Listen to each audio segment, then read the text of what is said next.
Let's take a minute while we're in it. Wait a minute, I don't wanna leave while we're in it. Took me a minute. Yo, what is up, Shaylas? So tonight, I'm actually not in my car when I'm recording this. I'm actually recording this from my bedroom. I know that kills the vibe. This was supposed to be a car playlist. I'm sorry. Or not playlist, podcast. I'm sorry. Yes, I know. Just scold me later. But tonight's topic, again, I'm on my own. It's just me, LP. I do not have any guests tonight. I'm so sorry. I know. I'm terrible sometimes, but we're gonna make it. I think this will be interesting. Tonight, I'm going to be talking about, and I'm sorry if I say tonight or whatever, I'm recording this at nighttime. I actually just got off of work because this kind of has to do with what I do for work, or just work in general. So if you or somebody you know has worked in customer service, there's one thing that we all know is sometimes it is so unforgiving. Like, my goodness, like, you come across good people, you come across some unkind people, and then you just deal with straight shenanigans sometimes. Sometimes I'm just like, what are we doing? What? Like, the level of stupidity I encounter sometimes while at work is like, oh, I didn't know that was possible. How nice. So yeah, I have a lot of those moments sometimes. But no, if you're not really familiar with the customer service industry, it ranges. You know, it can be retail, it can be fast food, maybe even if you're have to talk to people over the phone, like communications or anything, realty, all kinds of different aspects of communication. But really, anytime you as a worker or whatever, worker at any place, when you have to interact with the customer in any way, shape, or form, that's typically you're providing some sort of customer service. So very, very common. Some people don't even realize they're doing it. And sometimes it's integrated. It's not the full aspect. It's not the biggest aspect of the job, but it's definitely there. And so that it can be a great experience, honestly. And towards the and later on, I'll kind of touch on my opinions on that and why I think it can be a great experience, despite some of the negative things that can kind of come from it, which we will also talk about. But yeah, so that's kind of, if you're not familiar with customer service, that's pretty much the best way I can explain it. So with that, let's jump right in, Shayla's. Okay, so first, I gotta hit a couple story times, because there have been some moments. I work in fast food, and so at the fast food restaurant I work at, we do take orders through a headset or whatever. So think drive through or drive up or whatever. We'll get door dashers, and the door dashers will come to, they'll come and they'll call in on a headset, and usually they're like, oh, I have a door dash for so and so, and we say, okay, all right, no worries. Well, this particular night, somebody pulled up, and it sounded like a lady, and the door dasher, she goes, yes, I have a DoorDash for Gina. Thankfully, our headsets, when we're taking orders, they're not fully running. Like, there's a button that you got to push when you're ready to talk. So thankfully, I didn't have my hand on the button, but I laughed out loud. And my coworker, who was paired up on the headset with me, was also cackling. And I really had to take a second, because it sounded pretty goofy. Yeah, I'm not gonna even elaborate, but like, if you know, you know. And so I was like, I just turned to my coworker. I'm like, a DoorDash for what? For who? For what?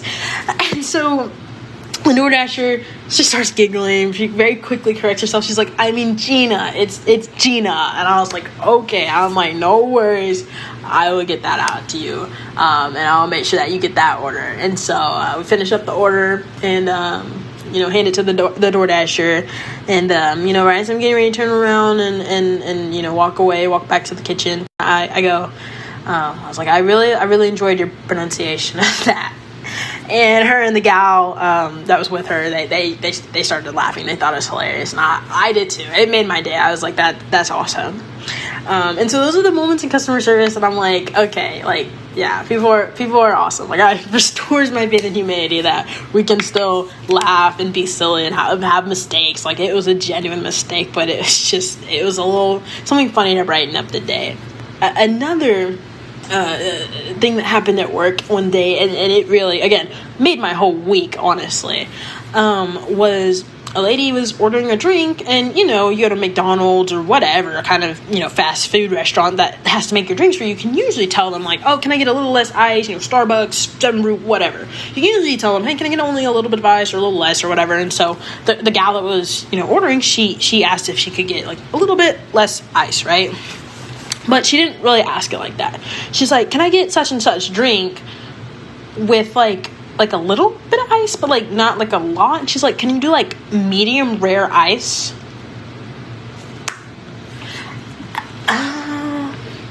Hey, so we actually don't grill our drinks, but like, babes, if I can find a way to put that on the grill for you and get it medium rare, I will, babes. Like, in my head, that's what I'm thinking. I'm like, I don't know how to respond. Again, this is one of those moments, so glad I didn't have my finger on the button, because I'm laughing. I'm laughing. And, I heard the lady kind of giggling to herself. She's like, oh, okay, that was dumb. And I was like, no. I mean, I didn't say that, but in my head, I'm like, well, yeah. But I'm not going to tell her that it was, like, I'm like, okay, I know what you mean. Like, I know what she meant, and that's all that matters, really. And so I turn around, I finish up the order, let her know how much it's going to be, and then I turn around to my coworker who's standing by the drinks, and I go, hey, make sure that drink has medium rare ice. And he's just super serious, and he goes, okay. He's like, I'm gonna go back and put it on the grill for you. I'm like, thank you, appreciate it. Rolling. I mean, just craziness, because what? Medium rare ice? That's the first time, last time I've ever heard it. But again, so awesome, made my day. I'm like, this is great. So I go out to the lady. I go out into where she was waiting and bring her drink, and I'm like, okay, here's this first drink, second drink, and here's this drink for you with medium rare ice. And she just starts giggling, and she's like, yep, thank you. I'm like, it's all good. She's like, yeah, I'm so sorry about that. I'm like, it's all good. Like, we got a kick out of it. Like, it's funny. Like, you're all good. We knew what you meant. And so, with that, again, the point that I really want to make with those stories is, I think sometimes we hear like, oh yeah, customer service is so bad, like people are so terrible. But like, no, there really are some like good moments, and it truly, those are the kinds of moments that I live for, working customer service, because it's like, yeah, it's like those kinds of interactions that they can't be like recreated. Like, they're just like in the moment, and I just think that's so cool. And I'm also, again, I'm the type of person, I love interacting with different people. I love like just seeing the different ways that people's brains work and how they act and their behaviors and how they communicate, especially. And so, it's always very interesting. I'm like, oh, that's an interesting way to ask for that. Like, yes, yeah, okay. You want your ice cream, but you want it melted, so you want milk. Okay, cool, got it. Like, but I get it. And so, yeah, okay. Of course, I gotta address the other side of it. So yeah, there's the good, and you have the bad. Oh man, a couple different stories on this one. One of them was, I call this the hidden ice cream, because I kid you not, I had brought this lady an order. Like, I handed her, it happened to have a drink carrier, because there was a couple different drinks and maybe a little ice cream cup in there or something. And so, I hand her the drink carrier with it, and I specifically remember seeing the little ice cream cup in there. And so I go back inside. Well, then the lady, like, she complains to us, and she's like, you guys did not put you guys did not bring me my ice cream. Like, I need my ice cream or whatever. And I, my coworker who had made the ice cream, she goes, I made it. And I went, yeah, and I took it out, and I know it was in there, because again, I remember seeing it. And so we both kind of look at each other, and of course, per policy, our manager's like, hey, he's like, you guys have to remake it. Like, sorry, even if you did, like, he's like, we still have to remake it, whatever. So I suck it up, and my coworker remakes it. But when we go back, like, to deliver it, my coworker's like, I want to go to like talk to the lady too, or take it to the lady too, take it with you. And so we go back up and we take it to the lady, and she still has the other drink carrier. And so I kind of, because she was sitting in her vehicle where we brought her the drink, she was sitting in her vehicle, and so I kind of just peeked over the window a little bit, and sure enough, I saw the drink carrier with the ice cream sitting right there. And I was like, Yeah, totally forgot that ice cream. And the amount of times you have people do that, because again, some people know, like, it's our policy, like, if you say we messed something up, or if you say you didn't get something, we can't really argue. We kind of have, it's the customer's right, like, we kind of have to just redo it, remake it, whatever. And so we do get a lot of that, unfortunately, and some people really do try to take advantage of that. And, you know, it's one thing, it's like we have coupons for this. Like, if you want a free, like, extra something, like, just get a coupon, man. Like, that's all I'm saying. Like, don't get mad at me. Don't make my job harder. Like, I don't even make minimum wage half the time. So, like, hey, man. So yeah, Hidden Ice Cream Lady was not great experience. And another weird kind of, I guess, crappy experience that I've had is, you know, I'm black, so, you know, I work in kind of a more rural area, and so sometimes I'm always a little on guard whenever I talk to a customer, because it's like, you never know which ones are kind of closed-minded, don't really like people that don't look like them per se. And so and I do get quite a bit of that, and it's something I've adapted to. You know, I've lived in this area my whole life, and so kind of used to it. I mean, it's a shame, yes, but, you know, we adapt. And so I was walking, you know, past a car, and a lot, I mean, they're, you know, casually, just like, I'm a lady, in case my voice is kind of guyish, I guess, but no, lady, and so, you know, get catcalled and all kinds of crazy things, and this one was kind of odd. Like, I was walking, I think I had handed the guys their drinks, and as I'm walking away from them, I heard them making monkey noises at me, and I'm like, that's so weird. I'm like, that's weird, and I mean, it's rude too, like, it's very, very rude, but I was like, that's just weird. Like, I think making animal noises at people is just kind of like not kind anyways. Like, I wouldn't be like oinking at someone, because then, like, what that should be like, or I don't moo at people. Like, well, I you know, if that's your thing, like, rock out, but, like, don't aim it towards me, because I can't understand what you're saying. You could be saying something so hateful and I would not know. Like, or at least Google Translate your moos or the monkey noises for me, like, so I know what you're saying. Like, yeah.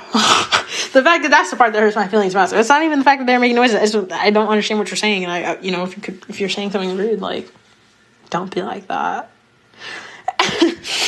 And so, another kind of crappy thing that happened, and this one's a little bit of a narrative, because it's the way that the situation escalated, and I really try my best. I want to go into law enforcement. I want to be a state trooper. And one of the things that I think is so important, that, and honestly, not even just for the career field that I want to go in, but really anyone and everyone should learn, is, you know, de-escalation tactics, methods to de-escalate a situation. It's the thing that keeps an argument from, you know, blowing up and turning into a full-blown fist fight. You know, you got to be able to control the room, control the environment. And so I really try my best to be able to do that. And usually one of the ways you can do that is by remaining calm, not becoming aggressive or hostile to the other party. There's lots of different ways that you can do it, but, you know, it's one of those things when you see a situation that, you know, gains tension, and you can kind of feel that tension begin to rise. That is when it's most important to step up and really take control of the situation. And so that, in this case, that's what I was trying to do. And so I actually took the lady's order, and she wasn't really making a whole lot of sense. She was kind of all over the place, and I was kind of having a hard time understanding. But something that we do per policy is we always read them back their order, like, to make sure that it is correct. And so I read her back her order, and she's like, yes, that is, she was like, yep, that's fine, you know, give her the total or whatever. And then, you know, make the food, everything is fine. And I bring her the food, and this is where things kind of start to fall apart, is because I bring her the food, and first I tell her the total, and she's like, what? She's like, what? Oh my God, like, just, you know, fussing about the total and the prices or whatever. And I'm like, ma'am, I'm so sorry, like, I don't make the prices, and I'm so sorry, like, that's just how it rang up or whatever. And, you know, she's hot pissed about that. And then I get called back out there, and she goes, my food is wrong, like, this is made wrong. And I'm like, oh my goodness, I'm so sorry, let me go in and see if I can have the burger remade for you. Well, I go back out, And by this point, she still had not paid me. Like, she was still complaining about the payment. And so, I kind of, I'm going over, she's like, why, how is it that much? Why is it that much? And so, I'm literally trying to explain the receipt to her and, like, basically do math on the spot and add this up for her because she's not believing me, even though it's right there on the receipt. And so I'm showing her, and she goes, well, this is supposed to be a meal. And I'm like, okay. Like, I'm sorry, like, it didn't get made a meal, like, I mean, again, is that partially on me? Yeah, probably, because, again, I took the order, but I was at the same time, it was like, ma'am, when I read you this, that would have been a good correction to make when I read you the order, or when the order was, like, on the screen in front of you, because, you go to any sort of fast food, usually those orders on the screen, like, right in front of you, so I'm like, the fact that you didn't clock it then, you didn't clock it when I read it back to you, but you wanted to wait until now to address it, it's really hard, once we've delivered the order and fully made it, that's really hard to correct it. It's better the earlier that we catch it or the customer can catch it. And so, I'm trying to explain this to her, and I'm trying to explain that there's really not a whole lot I can do at this point. And that she'll, and so I'm doing the best, and I didn't even get to a point where I could, offer to get her a manager or anything. She just kind of, she just kind of throws some money at me, and I'm like, okay, I gave her a change back. I'm like, have a great day or whatever. And she drives off angrily, whatever. Okay. Well, a little bit later, we get a phone call, and it's a gal, super angry. I mean, just absolutely cursing. Our managers usually take the phone calls, and so absolutely cursing out my manager, and the lady was just so rude, and she didn't do anything right or whatever, and just going on and on. And so he's not even understanding, and she's just being so hostile, and he finally just gets to the point where he's like, ma'am, he's like, I need you to calm down, or I need you to calm down, stop yelling at me, stop cursing at me, or I'm not going to be able to continue this phone call. And unfortunately, I'm going to have to end the phone call if you can't, calm down and control yourself. Well, she goes nuclear. So, as my manager said he would have to do, he unfortunately had to end the phone call. So he ends the phone call. Well, and then, we kind of talked about it, and we're like, oh, goodness. And so we thought that was pretty much the end of it. Because usually, if somebody's really upset about their stuff, usually the phone call, and maybe an 800 or, like, a corporate phone call, maybe. And so usually that's what we'd expect next if the phone call with management didn't go well. Well, no. This gal, she needed to take it a step further. So she comes back to the store, back to the restaurant in person, and, comes barging in through the kitchen doors, and it's just blah, blah, blah, blah, blah, like just ripping in. Well, first she kind of, sees me from across the room where she's standing, and she kind of starts to, light into me a little bit from across the room.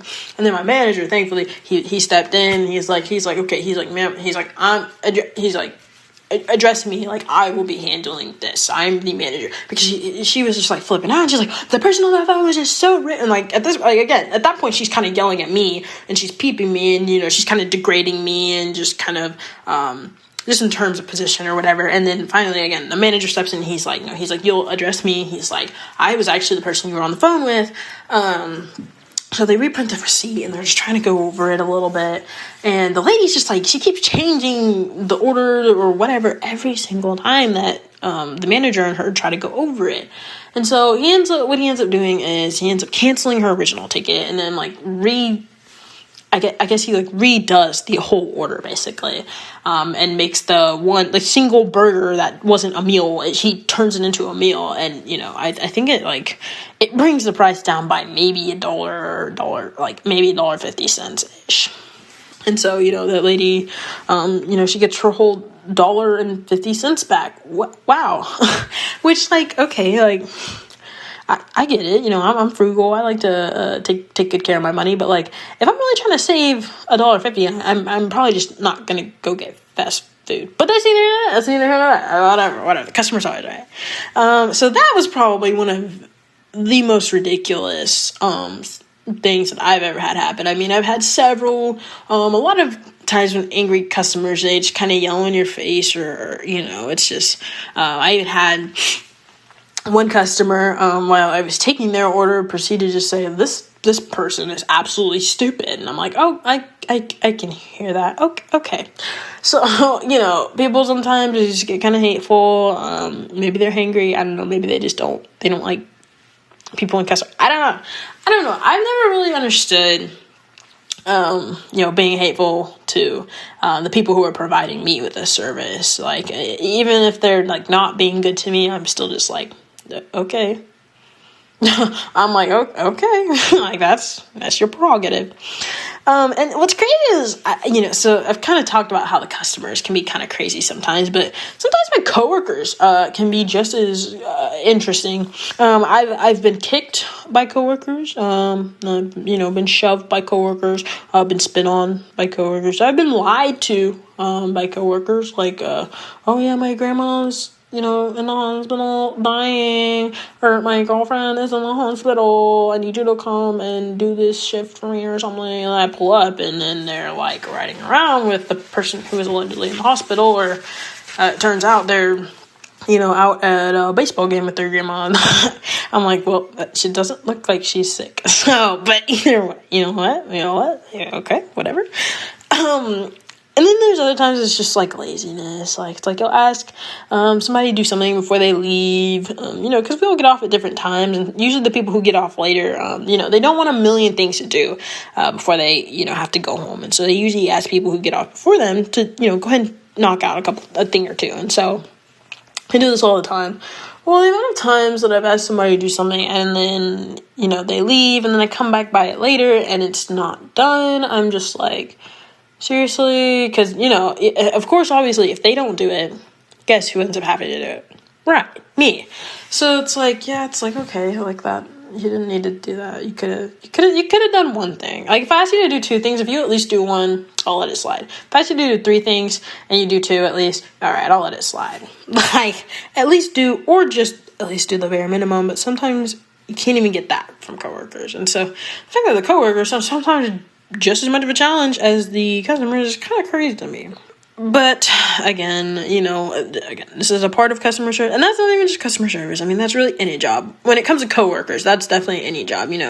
All jobs are going to have those people that you work with, and it's like, why are you here? Like, you're getting paid the same amount as me to do significantly less than me. And that's always something that's kind of just irked me in general, and I've experienced that at every single job I have worked. I've had those coworkers where I pretty much do their job and mine, but their paycheck is still the same as mine. So that's kind of one of those things. It's like, oh my gosh, but again, it's life. And I think that kind of brings me, as we're wrapping up, I think that brings me to my biggest point is like, from this, we can learn a lot. I think everybody should attempt to at least once in their life work a customer service job or a service job, because the different things that you can learn. I mean, communication skills is super important. Improve so quickly being in customer service, conflict resolution, de-escalation. I mean, there's just so many different things that you gain from that. The ability to be in an environment with others that you don't particularly care for. The ability to be able to communicate with higher ups appropriately and follow orders and follow policies and do what you're told, and even take initiative. There's been several times I work jobs where there are people that just don't have initiative, and that's kind of where I'm at. My current job is I'm the type of person, if you see something that needs to be done, don't wait to be asked to do it. Just do it. And I think that's so simple, and I think it needs to be more normalized that we need to take initiative. We don't always have to be told what to do, or we shouldn't have to always be told what to do. And I think sometimes we become reliant on other people to say, oh yeah, we need to do this or we need to do that. It's like, no, it's like, just see it, do it. And so again, I think you get some of that from working in those kinds of environments and doing those kinds of things. And another part of customer service that I think is something that when people work in it, they understand later, is that is tipping culture. I know it's kind of a hot take. I know everybody kind of has a little bit of a different opinion on tipping culture. Some people are like, well, it's not my job to tip you. Like, it's your boss's job to pay you, the wages you deserve or whatever. I get that. But in my eyes, boycotting the worker, like not tipping the worker to try to make a point to higher ups, it's not effective. They don't care. They don't see it. And even if they do see it, they don't care. Whatever. And so, again, I get the idea. I get where it's coming from, but it's just really not effective. All it does is hurt the individual that's, providing the service. And so, something that I've always made sure to do, and again, this was kind of instilled in me by my parents. I was this way prior to working in customer service, but I always made sure I try to tip. There have been times I've a bank account close to negative, but I try to tip. And if I can't afford to tip, and again, I'm probably not gonna go out, because if I can't afford to give somebody 50 cents or $1, I probably can't even afford the service I'm trying to get, honestly. Like, that's like trying to buy Netflix and you have negative in your bank account. Like that, yeah, that's not gonna go over very well, so. And again, I know that's a really, really hot take, the whole, if you can't afford a tip, just don't go out, just don't whatever. No, I don't think so. I mean, to some degree, yes, but also understand, like, sometimes you're on a budget, and sometimes you do just want to treat yourself or treat the family, and you go out, and maybe you just simply don't believe in tipping. Some people they don't believe in tipping. They're like, well, I already paid for my meal, I already paid for the main service, I'm not tipping. And okay, I get it. I'm not saying those people are wrong or anything, that they're bad people. I mean, just a difference of opinion. And also, with that in general, I think the biggest thing that we could take from the whole customer service debacle, all of this, the main takeaway that I really want to push is it's not tipping, it's not everyone should try it, it's really just be kind. If you're in either position, if you're the person receiving the service, be kind to the person giving that service, because they are probably tired, overworked, underpaid. But if you're also the one giving the service, again, be kind. You don't know what kind of day somebody's had. That's why, yes, I get annoyed when customers are crappy to me and when they lash out, but at the same time, it's like, well, they could have just had a really bad day at work, and so they might just be taking that on me, and it might have absolutely nothing to do with me.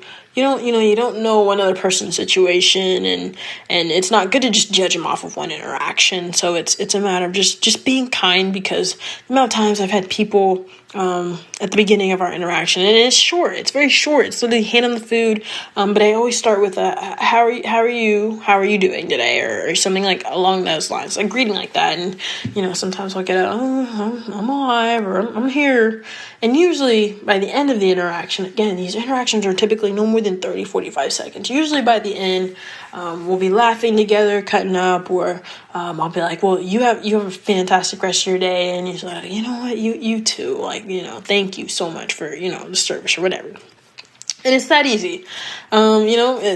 Somebody comes to your job and they're not in the best mood, but you can be the reason that they leave in a little bit better mood, or you can be the reason that the service worker walks away in a little bit better mood. And so again, kindness, and you will probably hear me preach this a lot more throughout my next episodes. Again, if you are enjoying these episodes, great, let me know. If I'm boring you to death, also let me know. I love me some criticism, especially constructive criticism. I think that's so important, and that's how we get better at things. And I kind of like making these, but I only want to continue making them if they're not absolutely destroying people's ears. Like if it's a chore to listen to, yeah, okay, never mind, we'll do away. But if these are genuinely enjoyable, if the stories are good and the content is good, feedback is great. Let me know. Again, I plan to get some socials or something out there at some point. Again, kind of just depends. We're going to just kind of see how this goes. This is literally a little side hobby that I took up because I'm like, I love talking. I have nobody to talk to. So now I talk to my phone in my car. But again, apologies for being in my room today. I know that the acoustics in here are not as awesome as my car. So all I have to say is, again, reiterate, be so kind to people, Shaylas. If you made it to the end, you are an elite Shayla, my favorite Shayla, and you are so, so incredible and so, so loved. And so I hope you do well. I hope you take care, and we'll see you in the next episode. Let's take a minute while we're